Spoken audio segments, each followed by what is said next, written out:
दोस्तों आज के इस वीडियो में मैं आपको 5 ऐसे खर्च के बारे में बताऊंगा जो मिडिल क्लास को ये आगे नहीं बढ़ने देते हैं और यह आपकी लाइफ को बद से बदतर किया हुआ है। और ये 5 खर्चों को अगर आप सही से मैनेज कर लिए और इस पे अगर आप कंट्रोल कर लिए और इन खर्चों को अगर आप बचा लिए तो आप अपने और अपने परिवार के लिए अच्छा वेल्थ बना सकते हैं। दोस्तों मिडिल क्लास भी वेल्थ बना सकता है, लेकिन अगर वो सही तरीके से, चाहे उसकी जितनी भी खर्च है उसको अगर सही तरीके से मैनेज करने लगे और ये फिजूल खर्ची से वो बच जाए तो अच्छा खासा वो वेल्थ बना सकता है। तो आपको अगर यह वीडियो पसंद आए तो आप इस वीडियो को लाइक करना, और अगर इस चैनल पर अगर आप पहली बार आए हो अब इस चैनल को सब्सक्राइब कर लेना, क्योंकि मैं ऐसा ही वीडियो आपके लिए बना के लाता रहूंगा। दोस्तों ये 5 जो कारण है पैसे को खर्च करने को लेकर, उनमें से जो पहली कारण है ब्याज पे पैसा लेना। सर मिडिल क्लास की जरूरतें कई बार दिखावे के कारण बहुत आगे चली जाती है और उसके कारण से अगर वो उसकी सैलरी उसके लिए फुलफिल नहीं हो पाता तो वो फिर ब्याज पे पैसे उठा लेते हैं। और ब्याज पे भी पैसे उठाने का मतलब ये नहीं कि 10% 12%, सर 18%, 24%, 30% पे मतलब प्राइवेट ऐप से लोन ले रहे हैं और उसकी लोन इतनी बढ़ती जा रही है कि वो उसके जंजाल में फंसते चले जा रहे हैं। और ये पैसा कोई बिजनेस करने के लिए तो ले नहीं रहे हैं, वो अपनी पर्सनल जरूरतें की चीज के लिए, पारिवारिक जरूरतें के लिए या कोई फंक्शन अटेंड करने के लिए वो ले लेते हैं। अब सोचो दोस्तों उसकी माइंडसेट क्या होगी जब उस वहां से आपने तो थोड़ा देर की खुशी के लिए तो आपने ये कर लिया, लेकिन उसके बाद जब इसकी आपको ब्याज भरना पड़ेगा तब आप क्या होगे। और सर इससे भी इधर गांव में जो लोग हैं 3-3% मंथली, 4-4%, 5-5% के हिसाब से ले रहे हैं। सर एक साल में 60% के हिसाब से चला, अगर ये कुछ साल चला गया तो फिर पता चला उसकी सारी इनकम तो उसी में जा रही है। सर ब्याज की मार तो बड़े बड़े को रोड पे ला दे रही है, तो फिर मिडिल क्लास क्या है।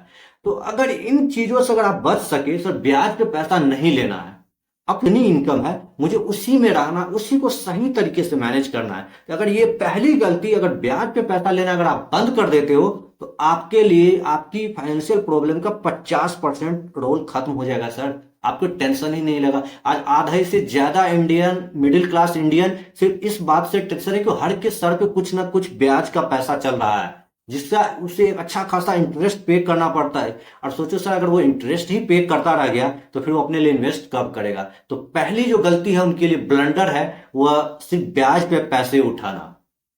सर दूसरी जो सबसे बड़ी गलती है उसे मिडिल क्लास के लिए, वो अपनी औकात से बड़ी गाड़ी और बड़े घर का ले लेना।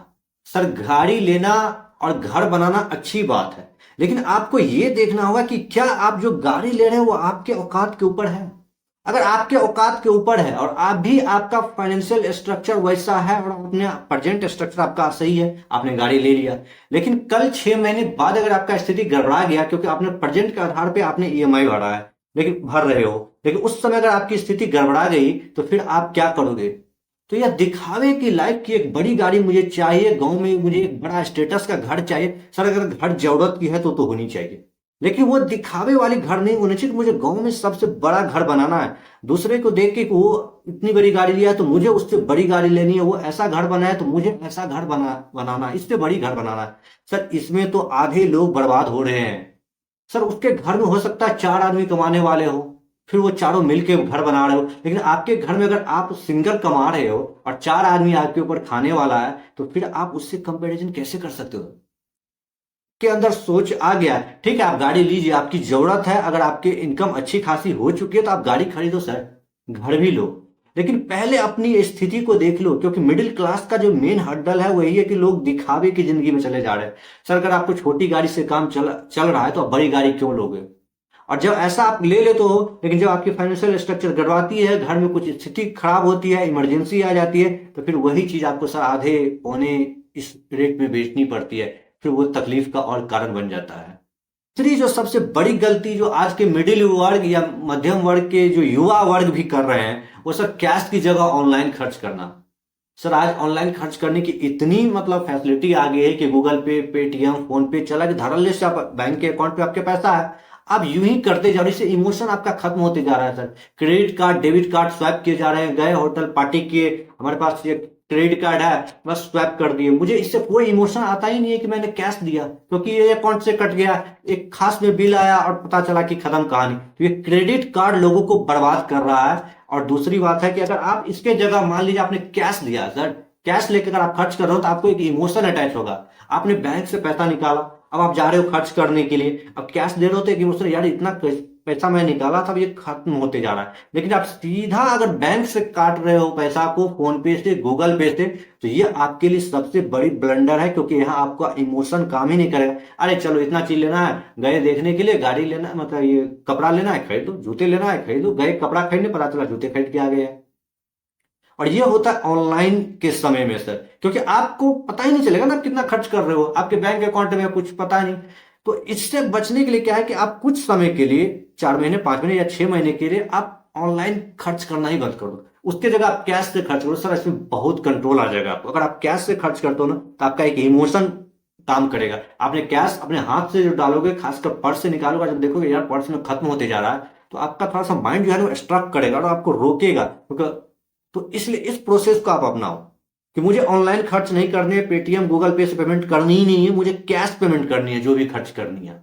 तो चौथी जो गलती और सबसे बड़ी गलती है वो दिखावे की जिंदगी या बराबरी की, यानी सामने वाला कुछ अलग कर रहा है तो मैं भी उसी के हिसाब से करूं। खासकर बर्थडे पार्टी, किट्टी पार्टी, आजकल पार्टी का भी अलग अलग नाम हो गया है, बर्थडे पार्टी, किट्टी पार्टी, तो फेयरवेल, और शादी में तो न जाने कितने सारे पैसे यूं बहा दिए जाते सिर्फ दिखावे के लिए। उसने इतना खर्च किया है तो मैं उससे ज्यादा खर्च करूंगा। और सर इसके बाद वो लोग क्रेडिट कार्ड से लोन लेके खर्च शादी का करते हैं, और इसके बाद फिर वो ईएमआई भरते रहते हैं शादी के बाद। और ये सबसे बड़ी बुलंद आज के यूथ के लिए मैं बता रहा हूँ सर। अपनी शादी के लिए लोग 5-5 लाख, 10-10 लाख क्रेडिट कार्ड पर अभी जॉब कर रहे हैं, लोन ले लेते हैं, एक्स्ट्रा लेविश खर्च कर लेते हैं दिखावे के लिए। वो 1 से 2 दिन के दिखावे के लिए वो अपने ऊपर इतना लोड ले लेते हैं कि उसके बाद की उसकी सारी खुशियां खत्म हो जाती है, उसकी जिंदगी ईएमआई में कटने लगती है। उसके बाद जो उसको लाइफ को एंजॉय करना चाहिए वो नहीं कर पाता। खासकर आज का जो यूथ है, जो 20,000 25,000 कमा रहे हैं, वो तो खासकर ऐसा कर रहे हैं सर। अपनी शादी में खर्च करने के लिए क्रेडिट कार्ड से, दोस्तों से, मतलब सैलरी के आधार पे बैंक से लोन ले लिए, खर्च तो कर लिए। अब उसके बाद 30,000 का है ना, तो सब 10,000 उसका तो ईएमआई में जा रहा है, तो फिर वो एंजॉय क्या करेगा। और ये सबसे बड़ी प्रॉब्लम है आज के यूथ में। तो आप इससे बचिए, बराबरी का खर्च करने के फिजूल खर्च से आप बचिए। अगर मान लीजिए वो देख रहे हैं कि 20,000 के फ्लैट में रह रहा है, सर आपकी नहीं है क्षमता, तो अभी 10 में रह लो ना, क्या जुड़े। उसने गाड़ी लिया तो आप दिखा कि मुझे गाड़ी ले ले, उसने अपने बर्थडे पार्टी मनाया 5 स्टार होटल में, सर आपकी क्षमता नहीं, आप 2 स्टार में मंगा लो, क्यों जा रहे हो आप 5 स्टार में। किट्टी पार्टी, फिर यू पार्टी, फिर जन्मदिन पार्टी, फिर न्यू ईयर पार्टी, इन सब खर्चों को अगर आप बचा ले तो आप थोड़े से नीचे कर लेते हो ना, तो आप बहुत आगे निकल जाओगे। और आप कुछ समय तक इसे अगर फॉलो कर लिए तो आप काफी आगे निकल जाओगे।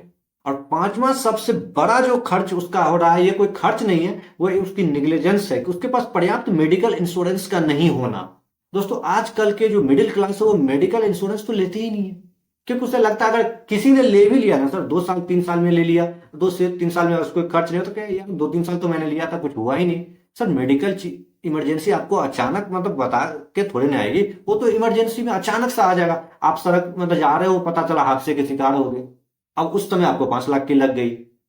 और फिर तब आपको सही तरीके से समझ में आएगा कि मेडिकल इंश्योरेंस का होना कितना जरूरी है, क्योंकि ये इमरजेंसी है सर, इमरजेंसी कभी भी आ सकती है। तो इसके लिए आप प्रॉपर तैयार रहो।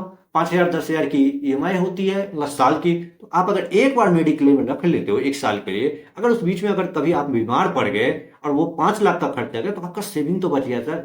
और ये अच्छे अच्छे फैमिली को बर्बाद कर रहा है मेडिकल चार्ज सर, अच्छे अच्छे को हिला दे रहा है, क्योंकि आजकल जो मेडिकल खर्च है ना वो काफी बड़ी खर्च हो गई है। अभी आप रिसेंटली देख रहे हो सर, ये सैफ अली खान का मैटर भी चल रहा है कि उससे 35 लाख का मेडिक्लेम मिला, इंश्योरेंस था जो 25 लाख में मिला।